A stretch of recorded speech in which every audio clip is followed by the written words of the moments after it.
What's up, guys? Jason of New Age Revolution down here in the cave with an incredible new view, if I must say so myself. This view happened by accident, and I happen to love it. This might be the new camera view. I don't know. Usually we're doing this, right? Got the tripod right here, got the 80s set, we're facing this way. But my camera was dead, and I wanted to make a video, and didn't want to wait, so I hooked up the old phone, and it's currently leaning up against my A+ Pepsi Big Shot Slurpee mug there on the 80s shelf. I don't know, this might be the thing. And you know what this opens the door for? A vintage horror night. There's a television right there. A Saturday morning super show. There's a television right there. This is gonna be fun. I like this view. This might be a vote. Give me a vote. Is this the view that you want to see going forward, or do you like the? I don't know. We'll do a bunch of stuff. Anyway, it doesn't matter. I wanted to do a Tuesday 4K pickup, but I didn't go to the stores today. No, indeed. Usually the last couple of weeks you've seen me hit up Best Buy to grab the Friday the 13th 4K, and then last week we grabbed the Lost Boys 4K. Well, this week I wanted a movie that one of you turned me on to called Cloak and Dagger, as it is released on 4K today. And I didn't have the time to go today, but I also said, you know what? There's no way in the world that Best Buy is going to get Cloak and Dagger in today. Okay? I have not watched any other people's 4K Blu-ray pickups today, so maybe it did go to Best Buy. I doubt it. I looked on Best Buy's website; they don't even have the movie listed. So I went on deep discount DVD and I ordered it. So we got Cloak and Dagger coming, again, which you guys told me about. Classic 80s film, apparently. That's right up my alley, says you guys. So hopefully that comes in the next few days. I've never ordered from deep discount DVD before. I don't know. So we'll have to see how that goes. But that doesn't mean that I haven't been watching movies. No, so maybe every Tuesday, since it's physical media release day, maybe every Tuesday I'll drop in here and do a movie update for you. Before we do that, the channel and the views have gotten up over, the views are making over $100 a month now, which obviously is pennies in comparison to real YouTubers like Jake Paul. Or Logan Paul or whatever. Obviously that's nothing, but it's fun because YouTube pays every $100. So usually I was around $60, $70, and I'd have to wait a couple of months before YouTube throws me $100. But now if I stay up over $100 a month, I'll cash out every month, which is cool. And that's obviously not why I do this, but that's a massive thank you to you guys for getting the views up there. That's why I put in the annoying ads. I know that's extremely annoying, but that's really the only way the channel makes money is if you put in ads. It's what, it sucks. I'm sorry, but whatever. So that's big news. Yesterday I did a video ranting about how we've become classless, how we're a disgusting society. And that's blown up. You guys are all watching that. And more importantly, you're all leaving your own thoughts, which are great to read, awesome to read. So keep doing that. Thank you. Anyway, let's talk about some movies, okay? Let's talk about a TV show first. I have finished season 4 just this morning of Growing Pains, and I think I've got 2 more seasons to go. I think there's 6. There might be 7. I have them all. I just can't remember if there's 3 more to go or 2 more to go. Man, oh man, oh man, is this skyrocketing to my list of favorite shows with a bullet. This is so good. This is so good. If you haven't, do it. Go watch it. I don't know where it's streaming, Vudu or something, maybe Tubi. I don't know. I just bought them. It's so good. And season 4 is really, really, really good. What's her name? Julie McCulloch. Joins the cast as Julie. And I believe that she was at one point Kirk Cameron's real life girlfriend. She was also a Playboy playmate at one point. I think after the show, or I don't know if it was during and then she got kicked off. I don't know about that. But Julie McCullough, at this point in her life, in 1988 or 89, is, wowzers. And of course, Kirk Cameron gets her, of course. So she's debuting. We've got little Chris, little baby Chris, who I think in the next season or season 6 is all grown up. Well, she's 10 or 11 in the next couple of seasons. She makes a few little appearances. The baby, she's not in every episode. She's probably in 3. And they're really just carrying her around. So, the next Seaver child is really not playing any role yet. We've got guest appearances from Jane Powell, Dick Van Patten, Cuba Gooding Jr., and Brad Pitt. This is the second time Brad Pitt has been on Growing Pains. He was Carol's classmate, a crush that she had in, I think, season 3. And then here in season 4, he plays a rock star who Ben Seaver is just enamored with, and of course lets Ben down by being a real jerky Hollywood singer type. And Ben runs home and rips his posters off the wall, like I did of Paul Orndorff when Paul Orndorff turned on Hulk Hogan. We've got Matthew Perry in this from Friends.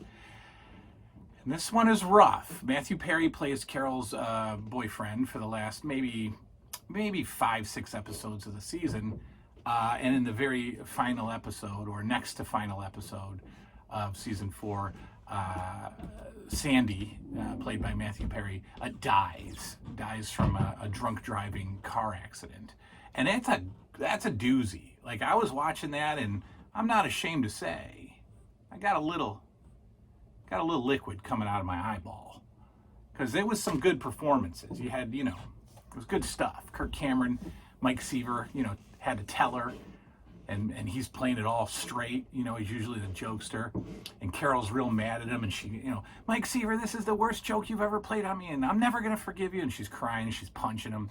It was so good, man. It was a little over the top good, though. Growing Pains. My goodness. Can't say enough about the Growing Pains. I love it so much. Next up, so these are the movies that I've watched. Now, Liam and I went camping. Didn't work out all that well. We ended up coming home. So you didn't get a camping video, but we stopped at Walmart, and he wanted to watch his first horror movie. And so I was going through the horror section, and I thought, all right, what am I going to get him here? I'm going to give him a little low-end horror. So we settled on the DVD 4-pack of Critters. That's right. For $7.99 at Walmart. And I thought, all right, that's fine. And we started Critters 1 at the campsite. And then we stopped it and came home like 20 minutes in. He was a little upset that it was slow.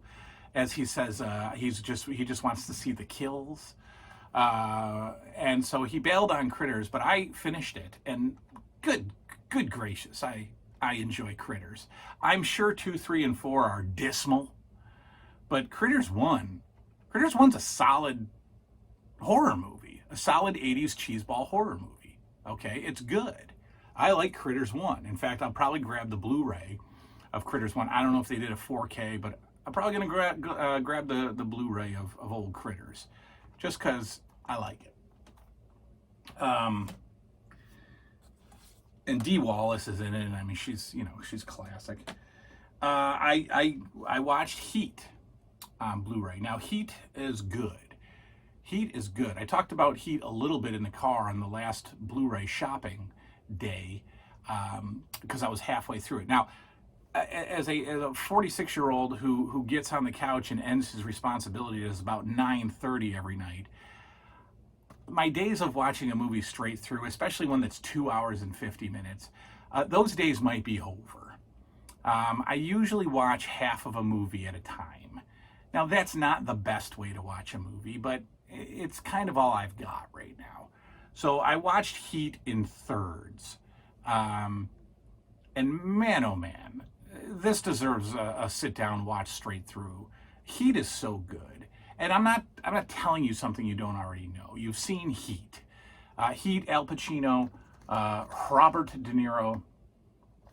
So good.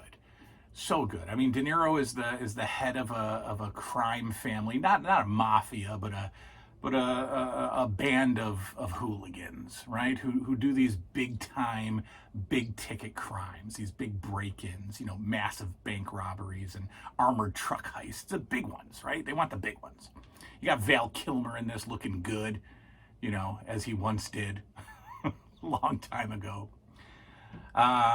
So he's the head of it. He's the boss, and then you got Al Pacino as the grizzled veteran crime detective whose mission in life is to take down this crew. And they have an incredible scene where De Niro and Pacino actually sit down together at a diner and basically just, you know, measure their you know whats with each other. Like, all right, I'm going to catch you. I'm going to put you away. And De Niro's like, it's not going to happen. I'm not going back to prison. You're going to have to kill me. De Niro says, I just might have to do that. I understand. De Niro says, I might have to kill you too. And Pacino says, hooah, right? So I loved that scene where these two people, you know, these two enemies are meeting at a diner to talk about what's going to happen. Great final, you know, 30 minutes of the movie where everything is just coming unglued. And then you got the final standoff between Pacino and De Niro. Oh man, Heat is good. Heat is a good movie. That's like one of those movies where you go, wow, that was a good movie. You know, I feel that way about a certain number of movies. Heat is one of them. You know, Castaway. I'm always like, wow, that's a good movie. You know, some of the old school action flicks. This one takes me back though. This one takes me back to, like, you know, I don't want to say the blockbuster rental days, but these are the kind of movies that, like, I would rent with my dad back in the day, and like I wasn't old enough to appreciate them, but my dad would just be like, that was a good movie. And I'd be like, I don't know, can I watch Best of WWF Volume 3 now? But he's like, no, Heat was good. Heat was good. Heat was good. Heat has a 4K release. I don't need it. That I'm not that nutso about this. The Blu-ray is fine enough. They did put out a beautiful 4K, you know, collector's anniversary or set or whatever, but no need to upgrade. Finally, and this falls into the category of movies that I'm watching a little bit at a time, I finally cracked open Red Dawn, and it is totally not what it's kind of not what I thought it was going to be, but it's so good. And I don't remember anything about this movie. I never saw this movie as a kid. I'm telling you right now, I didn't even see clips of this on TBS. I did not. This is really, really fun and kind of out there and kind of like, you know, suspend reality big time here, folks. You know, basically we got the Russians who speak Spanish, so I'm not sure who's communist paratroopers. So you think it's Russia. It's not Russia. You know, basically Russia, I think, has pretty much taken over everything in the world except the U.S. You know, Nicaragua and all that stuff. And they've taken them all over, and they've gained all their troops too. So, you know, it's not just the Russians. It's the Russians speaking Spanish. And they basically, within the first, I'm telling you, the first minute and a half of the movie, it's on. It's already on. You know, literally first scene, kids get dropped off at high school by their dad. See you, Dad. That's Kurt Russell. Kurt Russell. Patrick Swayze and Charlie Sheen are brothers in this. They get dropped off at high school by their dad. Next scene, they're sitting in class. Next scene, the paratroopers are landing on their football field. Next scene, their professor, their teacher shot up, and we got chaos. So basically, these communist troops have invaded the U.S. And are winning, and they basically turned the U.S. into a communist country. So the kids escape; they're gone. They take off to the woods. And in the meantime, while they're hiding out, the communists have taken over. And they're not necessarily killing everyone, they're just making you live under a communist regime. They are killing people too along the way. But the crew, the high school crew, is hiding out in the woods. And they're ready to take back their country. And so it's a little over the top, but it's pretty fun. And it's pretty 80s delicious. You got Jennifer Grey when she was looking pretty good. And then you got, what's her name? Girl who's in every single movie I've seen, it seems. Leah Thompson. She's in it too. But, you got C. Thomas Howell. You got Swayze playing a tough guy, senior in high school.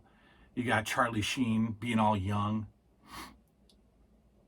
Harry Dean Stanton is the dad of the two boys. But yeah, so I'm an hour in. It's an hour and 50-minute movie. So I got 50 minutes to finish tonight. And I love it. I love Red Dawn. Red Dawn is fun. Red Dawn is just a fun movie, right? Go check it out. It's not too serious. It kind of wants to be serious, but you're like, oh boy. Just go see it. It's good. Go get Red Dawn. All right, so that's it. Those are the movies. I got a pickup sitting right here, but I don't want to show you yet. I'll show you the back of it. Huh? You remember the KB bag? Oh, Pee-wee went down. I showed you the KB bag, and I told you more bags were coming. And there's one here. There's a bag in here. I'm going to show you. Ooh, stop it. All right, that's that. Hope you enjoyed the view. That's the movie update. Hopefully Cloak and Dagger comes this week and I can watch it. But that's it. That's all for now. Thanks for hanging out with me.